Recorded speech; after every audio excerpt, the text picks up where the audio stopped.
প্রিয় শিক্ষার্থীবৃন্দ, আজকে আমরা যে সমস্যাটি সমাধান করতে যাচ্ছি এটা হচ্ছে তোমাদের উচ্চতর গণিতের সপ্তম অধ্যায়ের উদাহরণ 4। উদাহরণ 4-এ ক এবং খ আমরা কতদিন সমাধান করেছি। আজকে আমরা করব উদাহরণ 4-এর গ নাম্বার। ঠিক আছে, উদাহরণ 4-এর গ নাম্বারে কি লেখা আছে যে x এর উপর কি শর্ত আরোপ করলে ধারাটির অসীমতক সমষ্টি থাকবে এবং সেই সমষ্টি নির্ণয় করো। এখানে দেখো, এখানে একটা ধারা দেওয়া আছে, তাই না? ধারা দেওয়া আছে, তারা বলছে x এর উপর কি শর্ত আরোপ করলে ধারাটির অসীমতক সমষ্টি থাকবে এবং সেই সমষ্টি নির্ণয় করতে হবে। তাহলে আমরা লিখি যে ধারাটা দেওয়া আছে, এই ধারার প্রথম পদ কি বলতো? ধারাটি প্রথম পদ a ইকুয়াল, প্রথম পদকে কি দিয়ে প্রকাশ করা হয়? a ইকুয়াল কি হবে? 1/2x + 1। এটা হচ্ছে ধারাটি প্রথম পদ, ধারাটি প্রথম পদ। ঠিক আছে, এরপরে দেখো সাধারণ অনুপাত। সাধারণ অনুপাতকে কি দিয়ে প্রকাশ করা হয়? সাধারণ অনুপাত কিভাবে নির্ণয় করতে হয়? দ্বিতীয় পদকে প্রথম পদ দ্বারা ভাগ। তাহলে 1/2x + 1 হোল স্কয়ার ভাগ হবে কি দিয়া? এটা দ্বিতীয় পদ, দ্বিতীয় পদকে প্রথম পদ দ্বারা ভাগ, ভাগ হবে 1/2x + 1 দ্বারা কি হবে? ভাগ হবে। এবার লক্ষ্য করো এই ভাগটা আমরা কিভাবে করব। দেখো 1/2x + 1 কয়বার আছে? কয়বার আছে? এটা আমরা দুইবার লিখি, 2x + 1 * 2x + 1। এটা কি আমরা এইভাবে লিখতে পারি? বলো, হোল স্কয়ারটা কি লিখতে পারি? আচ্ছা, এই ভাগটা কিভাবে উঠাবো? ইনটু দিয়া উপরে কি যাবে বলো তো? ভেরি গুড, উপরে যাবে 2x + 1 আর নিচে কি থাকবে? তাহলে নিচে 1 আর লেখার প্রয়োজন নেই, আমরা শুধু উপরে এটা নিয়ে নিব 2x + 1। এবার এইটা আর এটা কি হয়? কাটা যায়, কাটা যাওয়ার পরে কি থাকে? 1/2x + 1। এই হচ্ছে সাধারণ অনুপাত, সাধারণ অনুপাত। ঠিক আছে,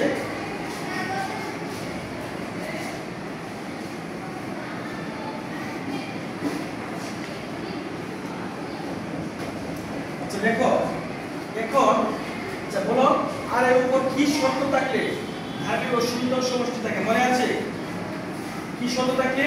দেখো modulus of r less than 1, মনে আছে এটা? Modulus of r less than 1 হলে কি ধারাটির ধারাটির অসীমতক সমষ্টি থাকবে। অসীমতক সমষ্টি থাকবে। ঠিক আছে, মডুলাস অফ r, এই যে চিহ্নটা দেখো, এই চিহ্নটাকে বলা হয়, এটাকে বাংলায় বলা হয় পরম মান। কি বলা হয়? পরম মান। পরম মান ইংরেজিতে বলা হয় মডুলাস।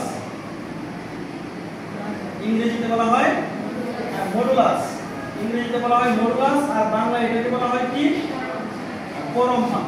ঠিক আছে, একটা কথা মনে রাখবে তোমরা, পরম মান এর মান সর্বদা ধনাত্মক। কি বললাম?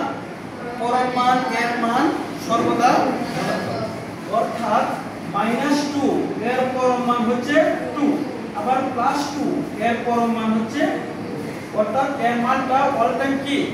পজিটিভ, অল টাইম পজিটিভ হবে। এই জন্য এটাকে মানে অল টাইম পজিটিভ মান বোঝাতে এই মডুলাস চিহ্ন ব্যবহার করা হয়। ঠিক আছে, তোমরা পদার্থবিজ্ঞানের এরকম একটা চিহ্নটা পাবে অনেক সময়। আচ্ছা ঠিক আছে, এখন লক্ষ্য করো, তাহলে আমরা লিখলাম r less than 1 হলে ধারাটির অসীমতক সমষ্টি থাকবে। মানে r এর মান কি? r এর মান কি বলতো? আমরা লিখব, এই যে এটা লিখলাম, আরেকবার একটু লিখে নিই। দেখো এটা একটু লিখে নিই, লক্ষ্য করো, r modulus of r less than 1, modulus of r less than 1, অর্থাৎ অর্থাৎ আমরা লিখব দেখো r এর মানটা কি 1/2x plus 1 modulus of 1/2x plus 1 less than কি 1 less than 1 হলে r এর মান এটা লিখলাম ধারাটির অসীমতক সমষ্টি থাকবে। এবার তাহলে চলো আমরা এই মানটা কিভাবে বের করতে হবে আমরা দেখি। তোমরা কি এতটুকু পেয়েছো? হ্যাঁ এটা উঠে নাও। তোমরা এতক্ষণে নিশ্চয়ই এটা উঠিয়েছো? আমি বুঝতে পারি? ঠিক আছে, তাহলে চলো আমরা পরবর্তী অংশ কাজ করি।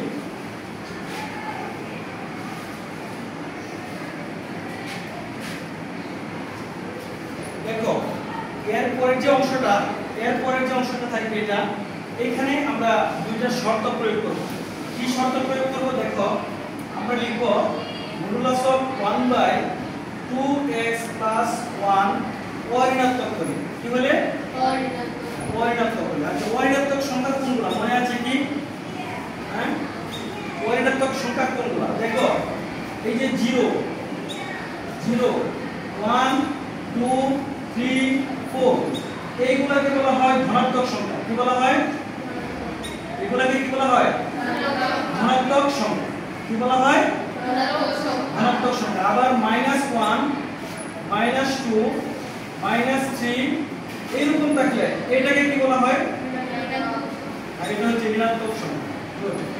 তাহলে একটা হচ্ছে ধনাত্মক সংখ্যা, একটা কথা মনে রাখবা ধনাত্মক সংখ্যা শুরু করতে থেকে 1 থেকে 1 2 3 4 এভাবে যাবে স্বাভাবিক সংখ্যা।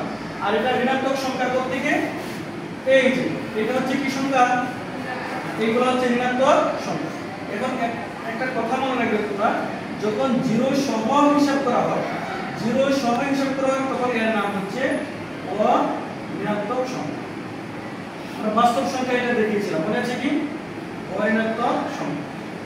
তাহলে এটা কি 0 সহ, কি সহ? 0 সহ। তাহলে দেখো এখানে 1/2x plus 1 কি হলে? অঋণাত্মক হলে কি হলে?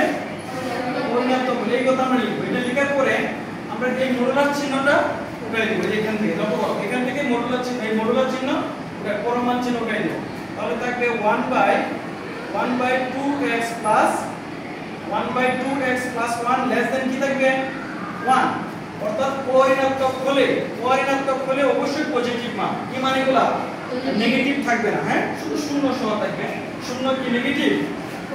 আর শূন্য পজিটিভ। এর পিছনে অনেক ব্যাখ্যা আছে, আমি তোমাদের আরেকটু এটা বুঝাবো। ঠিক আছে, এবার দেখো তাহলে অঋণাত্মক হলে এই পরম মানটা উঠে যাবে।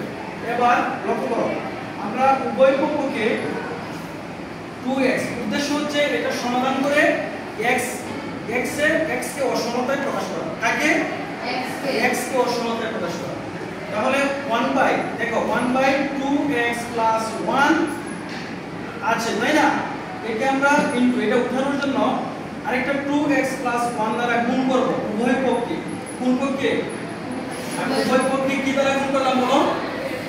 2x plus 1 দ্বারা গুণ করলাম। তাহলে গুণ করলে এটা কি হবে?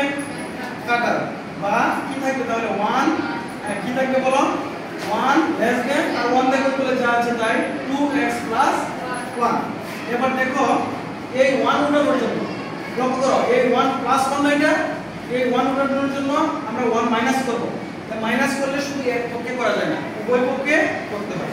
অসমতার ক্ষেত্রে উভয় পক্ষে একই চিহ্ন দ্বারা গুণ অথবা একই চিহ্ন ভাগ অথবা একই চিহ্ন যোগ একই সংখ্যা বিয়োগ করলে মানের কোনো পরিবর্তন হবে। তাহলে এই 1 উঠানোর জন্য আমরা কি করব বলো? উভয় পক্ষ থেকে 1 কি করব? মাইনাস করব। 2x plus 1 minus 1। তাহলে এই 1 কি হবে? আর এই পাশে কি থাকবে বলো? 1 থেকে 1 বাদ 0 থাকবে। 0 less than কি 2x plus 1। এরপরের অংশটা আমরা দেখি। বা এবার এই আমি আবার বলছি অসমতাকে কাকে প্রকাশ করতে হবে? x কে। কাকে প্রকাশ করতে হবে? এবার 2 সরাইতে হবে। এই 2 সরানোর জন্য মনে রাখবা এই পাশে থাকলে আমরা বিয়োগ করে দিলাম, কিন্তু এই 2 থাকলে x এর সাথে যদি সহগ গুণাকারে থাকে তাহলে এটা ভাগ করতে হবে। কি করতে হবে? এবার 2 দ্বারা ভাগ করতে হবে। 0/2 less than 2x/2 এই 2 তো 0 কে 2 দ্বারা ভাগ করলে এর মান কি হবে?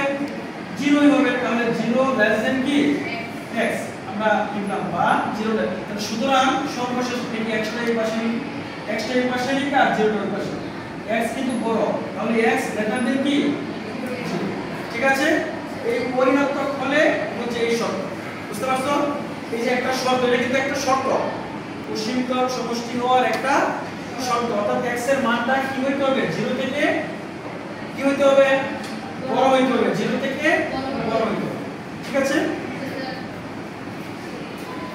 1/2x + 1 পরিণাত্মক হলে এর মানটা কি হয় এবার আমরা পুনরায় এটা লিখব মডুলাস থেকে লিখব ঋণাত্মক হলে কি হলে ঋণাত্মক হলে ঋণাত্মক মানে কি একটা ঋণাত্মক চিহ্ন আসবে তাহলে কি আসবে 1/2x + 1 এর সামনে একটা কি চিহ্ন আসবে ঋণাত্মক চিহ্ন আসবে লেস দেন কত 1 লেস দেন কত ছিল এখানে 1 ছিল এখন লক্ষ্য করো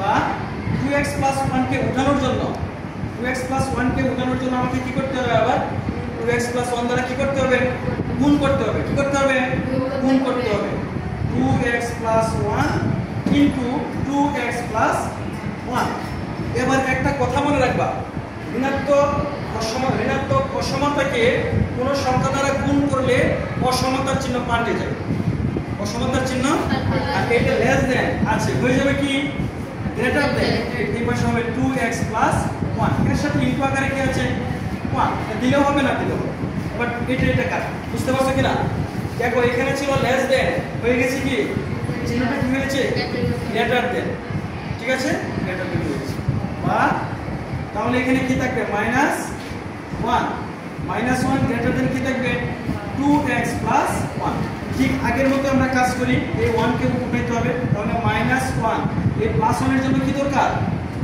বলো প্লাসের জন্য কি দরকার এই 1 কে সরাইতে চাইলে প্লাসের জন্য একটা কি দরকার মাইনাস না তাহলে উভয় পক্ষ থেকে আবার 1 বিয়োগ করব 2x + 1 -1 এটা কি করলাম উভয় পক্ষ থেকে 1 কি করে বিয়োগ করি তাহলে এটা আর এটা কাটা যাবে এই পাশে কি থাকবে -2 গ্রেটার দেন কি থাকবে 2x ঠিক আছে না এবার বলো আগের মতই এই 2 উঠানোর জন্য 2 দ্বারা কি করতে হবে ভাগ করতে হবে 2x বাই তাহলে আমরা কি পাবো দেখো -1 গ্রেটার দেন কত পাবো greater than x greater than x এই হচ্ছে আরেকটা শর্ত বুঝতে পারছো কি তাহলে আমরা লিখবো লাস্টে ফাইনালি আমরা লিখবো এখানে লিখবো সুতরাং